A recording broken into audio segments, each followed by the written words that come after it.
Hi, hello, வணக்கம் நண்பா. ஒரு நல்ல விஷயம். ஒரு கிராமத்திலே ஒரு நயவஞ்சகன், அயோக்கியன், நம்ப வைத்து மோசம் செய்கின்ற மோசக்காரன் இருப்பான். தன்னுடைய சந்தோஷத்துக்காக மற்றவர்களுக்கு சண்டை மூட்டி ரொம்ப சந்தோஷப்படுவான். மகிழ்ச்சி அடைகின்ற அயோக்கியன், ஒன்றும் தெரியாத அப்பாவி கிராம மக்களிடம் அதிக வட்டிக்கு பணம் கொடுத்து அவர்களுடைய கஷ்டத்தை காசாக்கி அனுபவித்து கொண்டிருப்பான். அவங்களை அவமானம் செய்து கடன் தர முடியாதவர்களிடம் அவங்களுடைய சொத்தை அபகரித்து கொள்வான்.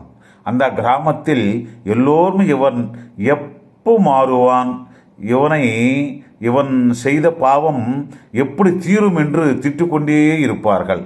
ஒரு நாள் அவனுக்கு இதய நோய் வந்து கட்டில் படுத்து கொண்டிருக்கும் போது, நான் இனி பிழைக்க மாட்டேன், என்னுடைய கடைசி நாட்கள் நெருங்கியதென்று அந்த ஊர் மக்கள் எல்லோரையும் அழைத்து, பாருங்கள், உங்கள் அனைவரையும் நான் ரொம்ப கொடுமைப்படுத்தி விட்டேன். இப்போ நான் அதையெல்லாம் தெரிந்து கொண்டு ரொம்ப வருத்தப்படுகிறேன். நான் யார் யாருக்கு அநியாயம் செய்தனோ அவங்கெல்லாம் என்னை செருப்பால் அடித்து மன்னித்து விடுங்கள் என்று சொல்வான்.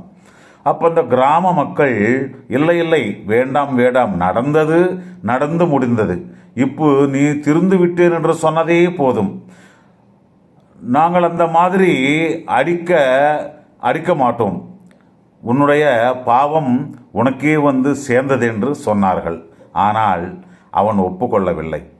எனக்கு இது என்னுடைய கடைசி கோரிக்கையாக நினைத்து தயவு செய்து என்னை செருப்பால் அடித்து விடுங்கள் என்று மீண்டும் மீண்டும் கெஞ்சி கேட்டுக்கொள்கிறான்.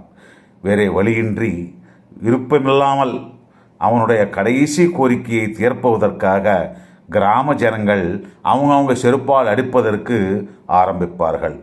அங்கே நடத்திய ட்விஸ்ட்டு என்ன தெரியுமா? ஏற்கனவே இந்த விஷயம் போலீஸில் சொல்லி வைத்திருப்பான் அந்த அயோக்கிய ராஸ்கல்.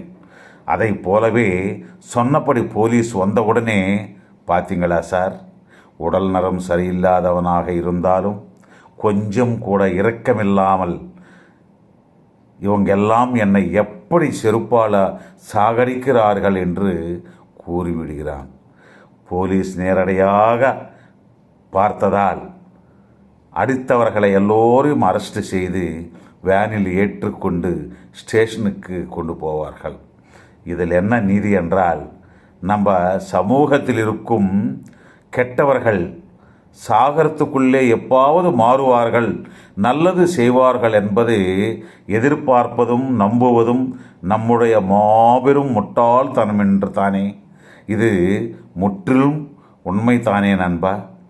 மீண்டும் நாளை ஒரு நல்ல வீடியோவுடன் சந்திப்போம். இதை பிடித்திருந்தால் ஒரு லைக் செய்து ஷேர் செய்யுங்கள். நன்றி, வணக்கம்.